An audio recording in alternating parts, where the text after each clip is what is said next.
again, as I've mentioned before, I'm going to record every time I have a lecture. The only person being recorded is me. Don't worry, nothing is pointed at any of you.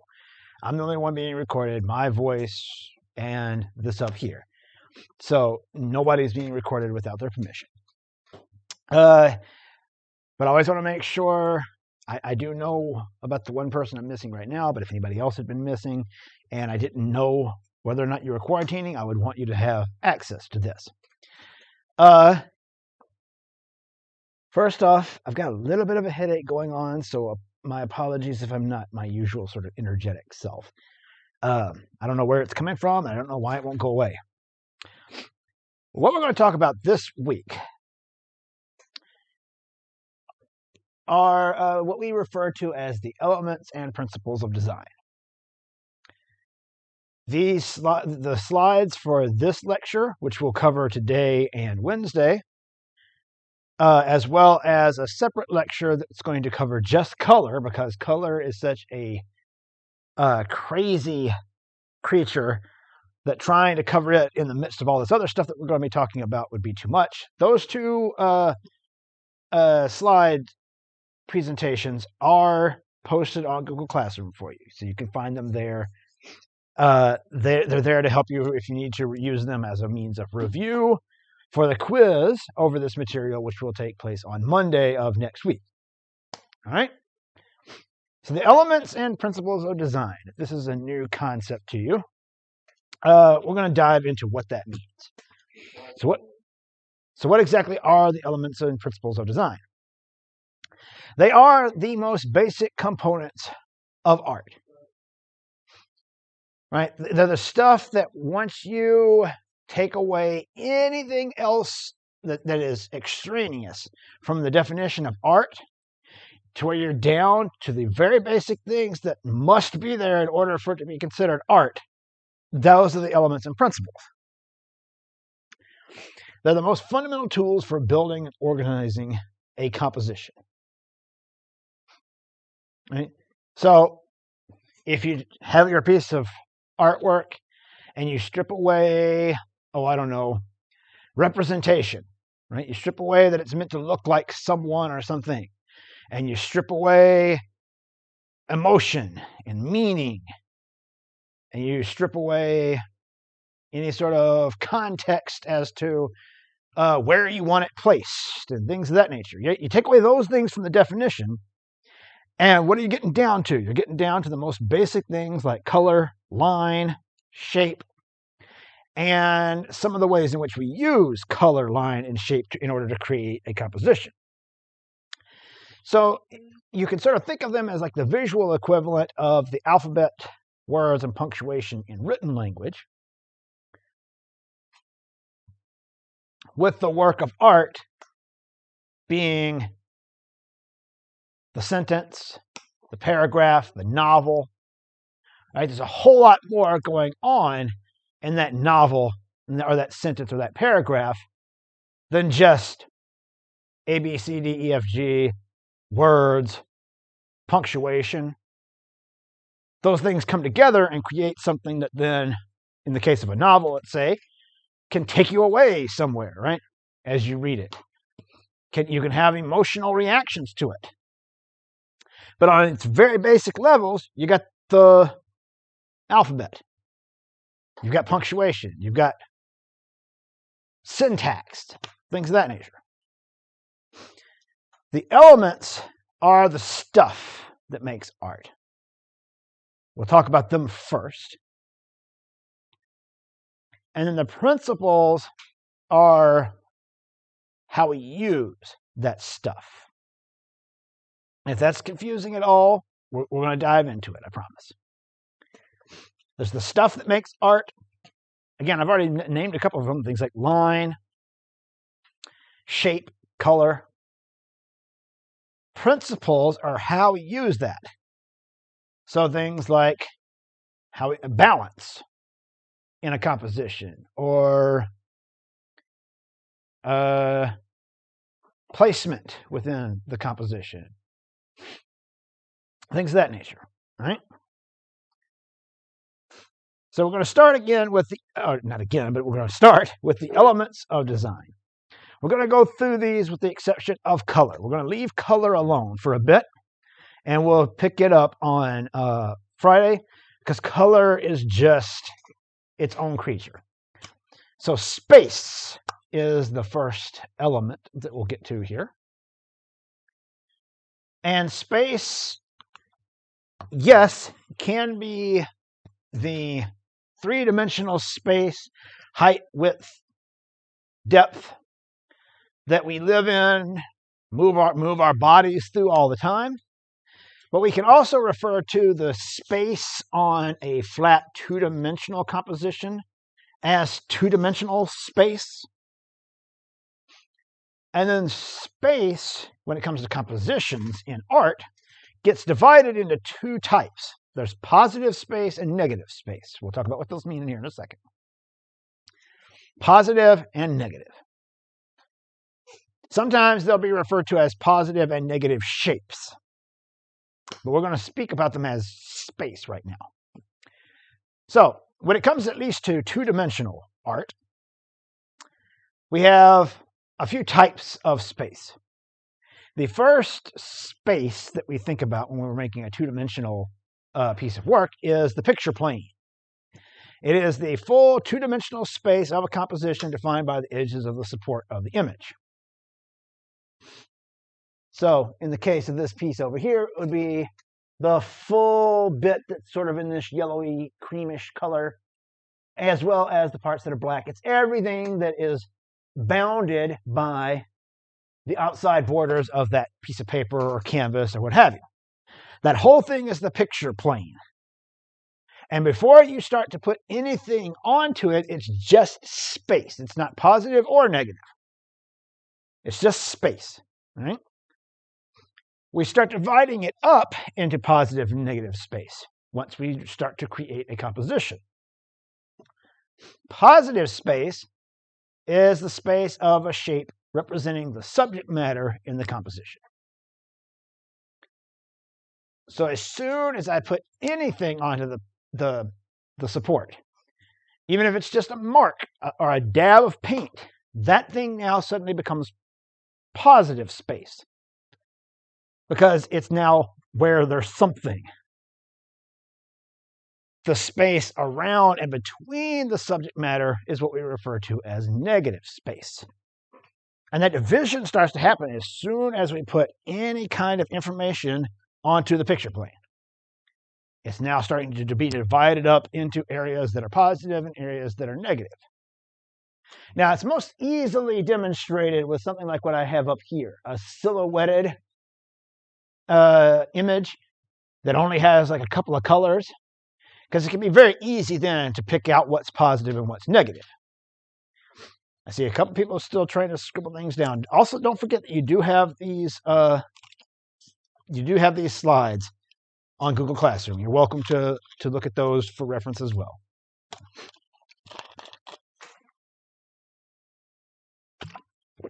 All right. So in this particular image that we're using, right, the picture plane, again, is the entirety of that space. The entirety of that surface, I guess I should say. Whether this was a canvas, a piece of paper, a piece of cardboard, whatever you might be creating a work of art on, the entirety of that is called the picture plane. Right? Then in this particular case, the positive and negative spaces have been divided out nicely, because the positive space is everything that's black. The negative space is everything that's this kind of creamy color. And those negative spaces are not just the big, huge, gigantic area that you might consider background, but they're also these little spaces that can sort of cut into the positive shape. Or these here that it might be divided off from the rest of the negative space by some positive shapes. Right? Those little areas are negative space as well. Or as I said, you may sometimes hear them referred to as positive and negative shapes. It's the same concept. But if you want to break it down to the too long didn't read version, positive space is where something is, negative space is where something isn't. That gets a little more complex when you're trying to do something that's meant to be very representational. And, well, for instance, there's this print of a painting up here on the wall that has like the oranges and that picture up there, right? That picture, those oranges, the cloth that they're sitting on, those are all positive space. But now in the background beyond them, there's this dark space. It's very easy to identify that that's negative space, that kind of dark space up in the upper right. And then the space that's also kind of dark inside the handle of the picture there. But over there on the left, yes, there is some sort of drapery with a printed pattern on it, but it's not meant to be the subject matter, right? We don't look at this. We wouldn't walk away from this and say, hey, I just looked at this awesome picture of a drapery. We would talk about the picture, the oranges, all of that.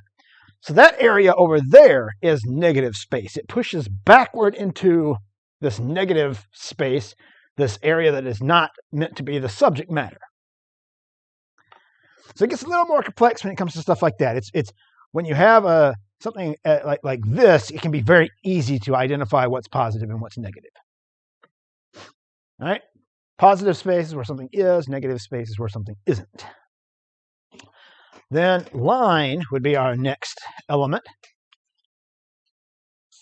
And we define line as the continuous movement of a point along a surface, such as by a pencil or a brush. That's how we conceive of a line. A line is a point that went somewhere. It traveled. And the line is the evidence of that traveling. So some characteristics of line. Also, I want to also point out that I have a tendency to highlight words that are of importance. So if you don't feel like writing down every single word, if you're writing down things that I might have in red, you're in pretty good shape. The characteristics of line. Every line has length, because it had to start somewhere and go somewhere. It has thickness, whether it might be thin or thick, very dark line or very light line. And a direction, because again, it started someplace and it went someplace. So it gives a sense of movement. But line can also be indicative of speed, because lines that are drawn quickly have a different quality from those that are drawn slowly. Right? If you put a pencil down on a piece of paper and you move very quickly, right, and then you draw a line that maybe that exact same length, but take it much more slowly, those two lines have a different quality about them, and they give an indication of the speed with which the mark was made. There can be curved, horizontal, vertical, diagonal, zigzag, wavy, parallel, dash, and dotted lines, etc., etc., etc. But the point is that they all have a certain length to them. They have a thickness. They have a direction. Speed can sometimes come into play.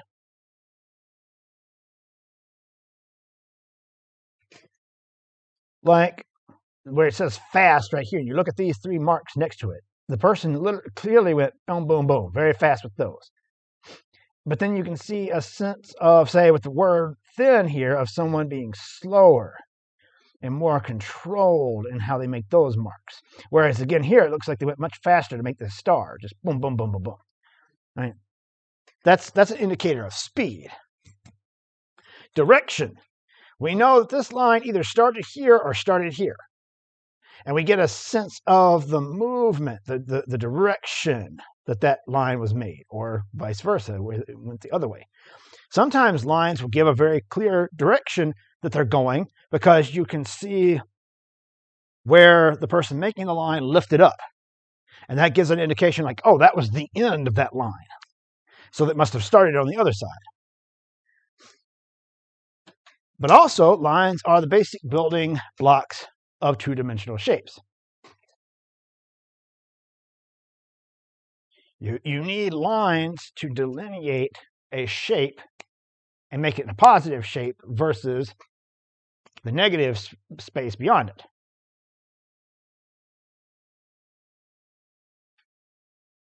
And lines that define the outside edges of shapes are called contour lines.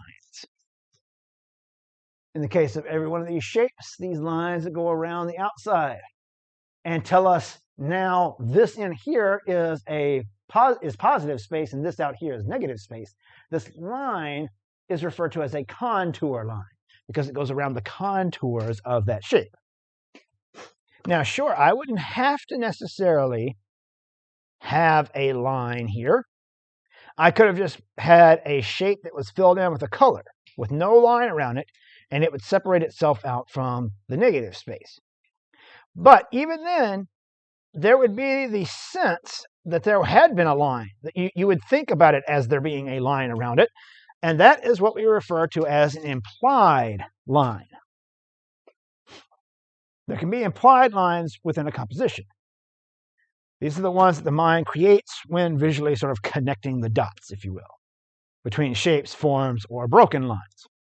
These are lines we see even when there's not a physical line there. They're implied. And I often use this Chagall painting here as a way of demonstrating this, because he has actually very few lines that are actually drawn onto the painting. But there are a lot of places where we see lines nonetheless. We can't help it. We see a line that sort of circles around right here. But there's no actual line drawn there. It's a difference between colors and values that make us see that. Right? He didn't draw a line around this goat head or around this guy's head, but we can't help but sort of see line there, line there. And there are some more. For instance, these two individuals here, this man and this woman, one of whom is upside down, they create kind of a line. They create a couple of lines that sort of seem to line up with this triangle up here. If we sort of follow this triangle, it sort of moves down the body of this man. It also moves down her body. And then his 2 feet and her head and that hand line up, and our brains can't help but kind of make a line out of that.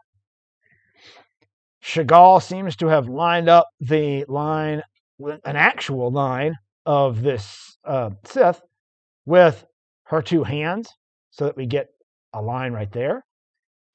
Even though there's no line drawn here, there's just shapes of different colors coming into contact with one another. Our brains make that line for us. I already mentioned the one that sort of comes up and around like this. And then there can be implied lines, like if someone in a composition is looking at something, our brains can't help but sort of follow. And here he sort of doubled that up by having the man looking at the goat, but the goat also looking back at the man. But just in case we weren't seeing it, he still went in and scratched a line right there. That's not perfectly, it's kind of broken up so that we see a line there. Right? Those are implied lines. None of those is an actual line. There are some, right? Like there's this dark line that goes around the eye here, line that goes around the eye up here. But most of the other lines we see within this particular painting are not lines. They're colors or values or things coming into contact, or shapes that our eye can't help but connect to, because we love, as human beings, we love patterns. Our eyes just want to follow patterns. Then, as I said, line is the basic building block of shape. So let's talk about what shapes are. And we'll specifically talk about geometric and organic shapes. A couple of classifications of shape. So, characteristics of shapes. A shape is defined as an area that stands out from the space next to or around it due to a defined or implied boundary or line, or because of differences of value, color, or texture.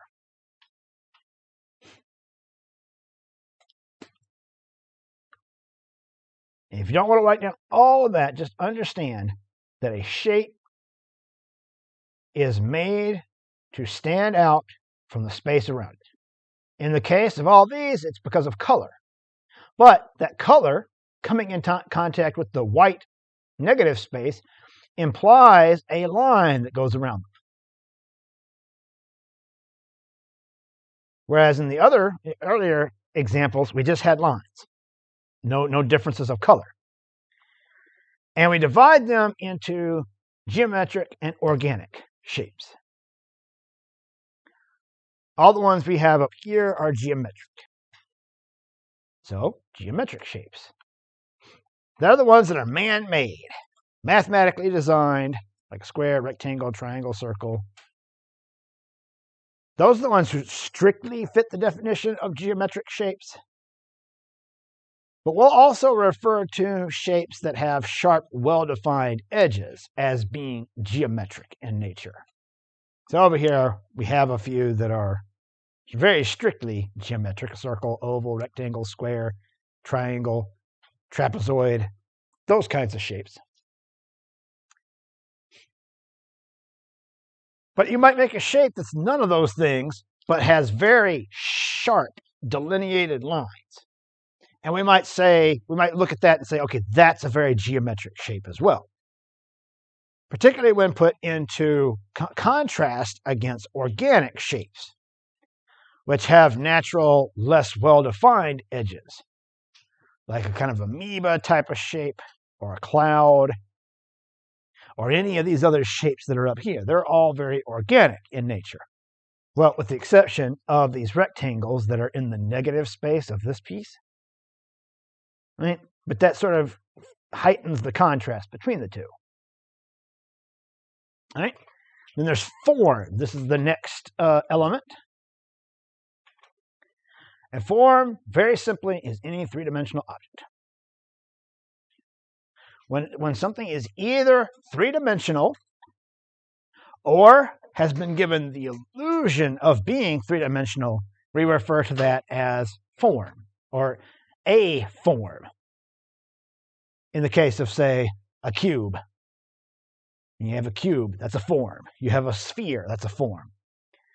Something that's been given the illusion of being three-dimensional, we would say, has form. So it makes form. What are the characteristics? Again, makes sense because it's three-dimensional. It can be measured from top to bottom, its height, side to side, its width, and from back to front, its depth, because it's three-dimensional.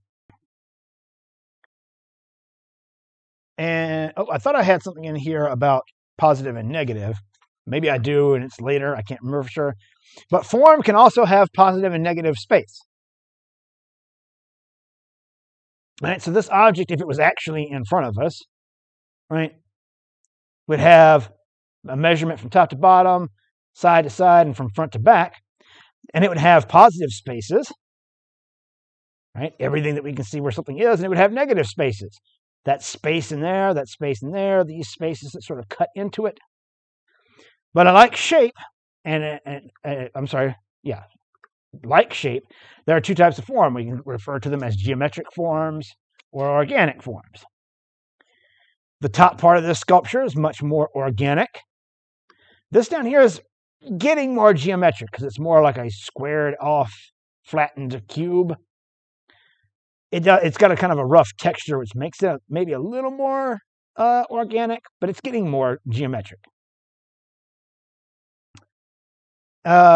Which touches on what I was just talking about. It can be enhanced by tone, color, texture. Oh, sorry. I thought I had another bullet point on there. So just like that right there, right? That form has a very dark upper portion. The concrete portion below is much lighter. The top portion is not only dark, but it's very smooth and glossy. The bottom part is very rough, made out of a different type of material, so it has a very different texture to it.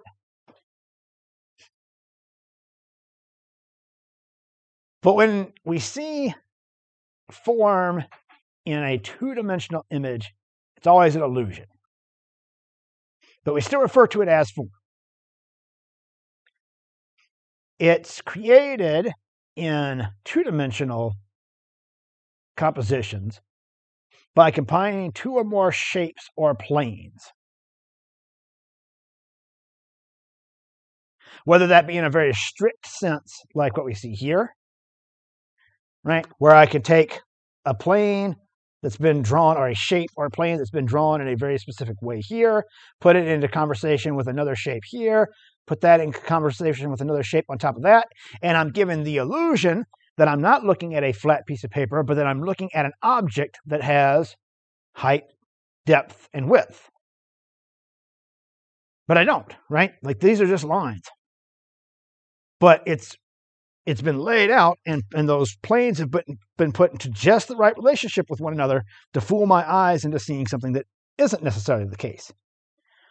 So some forms, this applies to 3D as well, but applies also to 2D, are things like cubes, cylinders, cones, spheres, etc.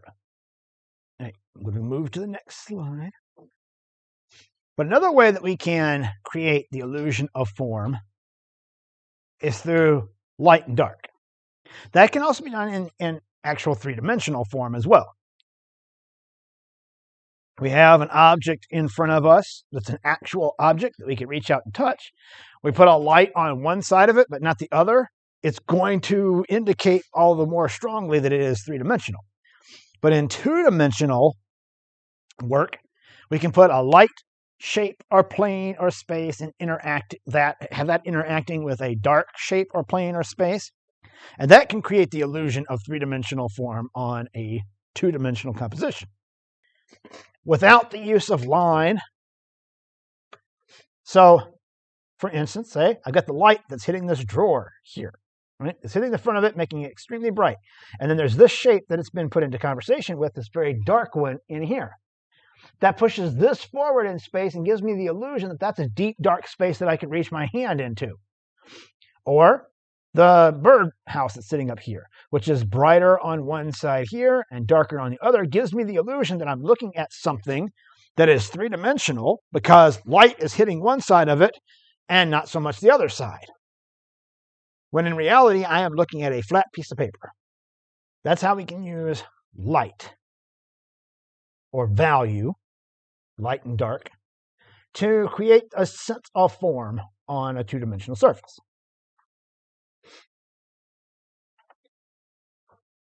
I'm going to go back just briefly. There, the same thing is happening, but it's through the use of line. And putting very sharply defined planes next to one another. Those planes are still there, but they're defined by how light or dark they are. Giving us the impression that there's a light source. All right, then texture. I know I see some people still trying to take notes. I'm sorry I'm having to jump through them as quickly as I am. I promise this is also why I provided you the PowerPoint, the PDF version of the PowerPoint, that is. You can feel free to go to that for notes as well. Texture, you sort of understand what texture is. Right? Texture, well, we'll define it more in depth in a moment, but there are two types that we'll talk about: tactile texture and implied texture. So texture refers to the qualities of a surface once you take away color, value, or tone. Once you take away those things, what's left is texture. It describes the way that a surface feels or the way that it looks like it would feel. Smooth, rough, bumpy, what have you. And we have two types that we refer to in art. There's tactile and implied. Tactile, as you can imagine, tactile is the word we use for stuff that we, sensations we get by touching things. So you can imagine tactile texture is actual texture. Implied is the way it looks like it would feel. For instance, on the screen right now, there are all these images of lots of different types of textures. And they each look like they would feel a certain way. But those are just images being projected onto a screen. If I reach up and to feel any one of those, all I'm going to feel is the screen, which feels very different than, say, the bricks right here, or these rocks next to it. Right? If I were to actually touch those, they would feel very different. Tactile texture, which again, that has, I've got these pictures of sandpaper because when you see sandpaper, you sort of know how that feels, but that's still implied. I'd have to literally hand you some sandpaper to get the tactile texture. It's the way that a surface of an object actually feels. Examples of this include sandpaper, right? You can touch and feel sandpaper. It's got a certain feel to it. Cotton balls, if you feel them, are much softer. Tree bark feels a certain way. Fur, etc. Right? But what you're feeling through the fingers and the fact that object, the fact that object's actually there is also important when it comes to tactile texture. Because again, although I've got a photo up there of sandpaper, if I actually walk up to that and touch it, it doesn't feel like sandpaper. But if I have an actual piece of sandpaper in front of me or a real tree in front of me, the sensation I'm going to get from touching those things is tactile texture.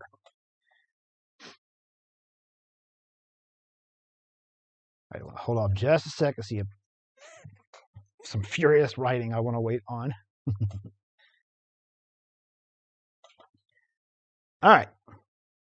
Implied texture is the way that the surface of an object looks like it would feel. That's what we've been seeing so far, right? These images of things that look like they would feel a certain way. But it's a perception only. And it comes from our brain's really good sense of taking its experiences it's had and applying it to other senses. It might look rough, fuzzy, gritty, etc., but it cannot actually be felt. It's the type of texture that's often used by artists when they're drawing or painting, and they want you to understand the textural nature of whatever you're looking at. This painting over here is an example.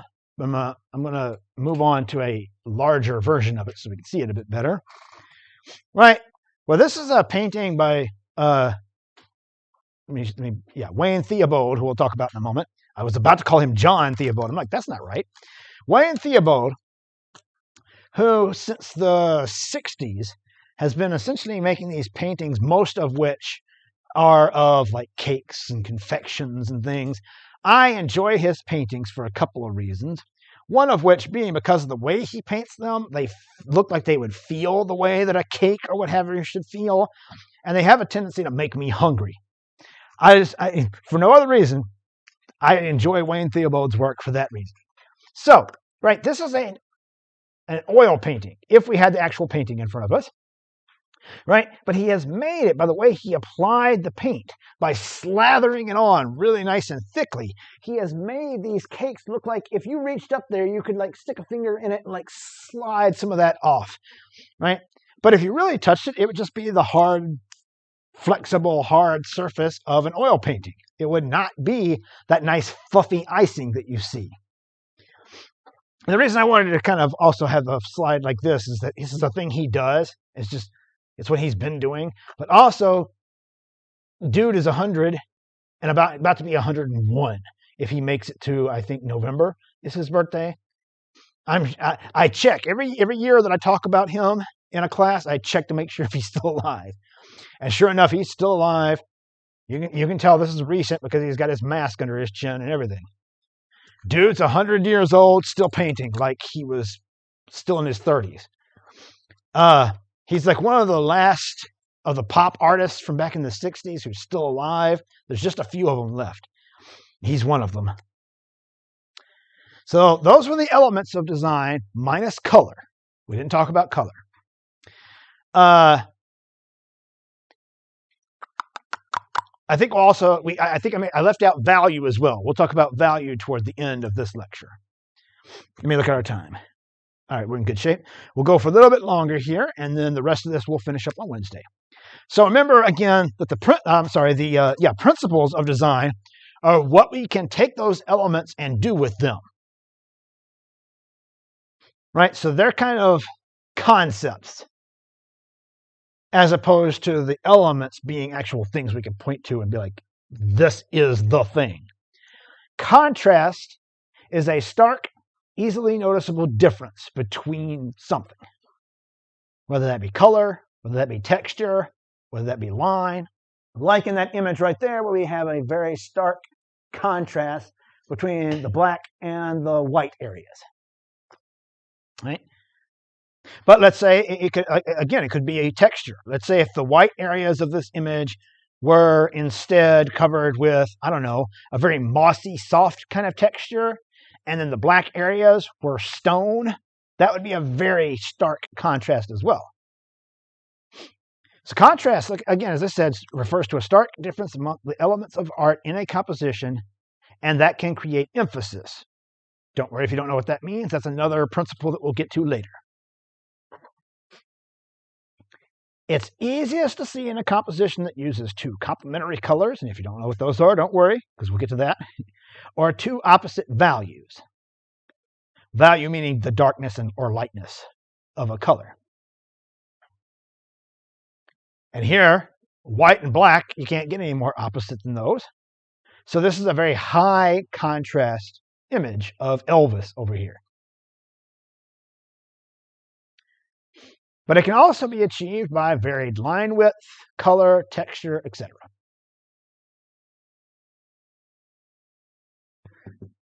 As long as the difference between those things is noticeable, we refer to that as a contrast.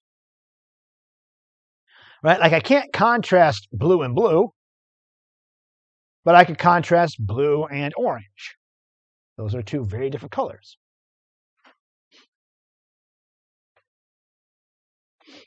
Then we have what we refer to as high contrast and low contrast. High contrast is something like what you see over there on the left, where you have two elements that are so different from one another they're almost opposites, if not complete opposites. And that high contrast leads to an image that is very sharply defined as a result. Low contrast is when you still have two separate elements that are different from one another, but their differences from one another is a lot closer to one. Right? So they have two grays here. One is still darker than the other, but not by a whole lot. That we refer to as low contrast. So we have high contrast, low contrast, and then a spectrum in between. And repetition is another principle. The deliberate reoccurrence of elements within a composition. When something is repeated within a composition, whether that be a shape, a line, a color, when something gets repeated within a composition, we refer to that as repetition. And it can create rhythm, which is another principle that we'll get to later, and implied movement. Because our eyes just can't help it. We are pattern-seeking creatures, and so our eyes will jump from one repeated thing to the next, to the next, to the next, to the next. We just can't help it. Oh, sorry, I thought I had one more thing on there. Also, I'd take a note of this. I don't have it in here, but I should. Anything that gets repeated within a composition, that repeated element is called a motif. M-O-T-I-F.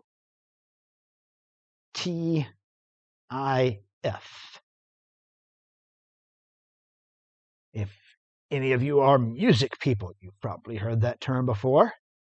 A motif in music is very similar. It's a little progression of notes that gets repeated throughout the musical composition. In this case, the motif can either be these sort of white flower type shapes or the purple ones, right? They get repeated throughout the composition. All right, then there's placement. And I think we'll talk about this one and then stop, and then we'll move on to the rest of it on Wednesday. Placement, when we use that term, we're referring to where the elements are within a composition relative to the edges of the picture plane. This is important because there's another P word a little bit later called proximity that has a similar definition, but the main difference is that placement talks about where it is in relationship to the edges of the picture plane. Like the placement of this flower is right there on the left side of the picture plane. When I talk about placement, I would say everything is in relationship to the picture plane. I have placed this orange circle in the upper right-hand corner of my image. I have placed this blue square toward the bottom left of the picture plane. That's placement. You can create visual movement as well as keeping the viewer's eyes on your picture longer. Because placement can tell our eyes where to go. Placement can be unusual, like deciding to place a flower way over on the left side like that. Makes our eyes kind of go, that's not what I'm used to seeing. Right? We'll talk about proximity on Wednesday. Right? But these two can be confusing with one another. So when we talk about it, I'm going to remind you of what we said about placement. All right? Questions about anything? All right, cool. All right, well then take care, everyone. I will see you on Wednesday. Same bat time, same bat channel.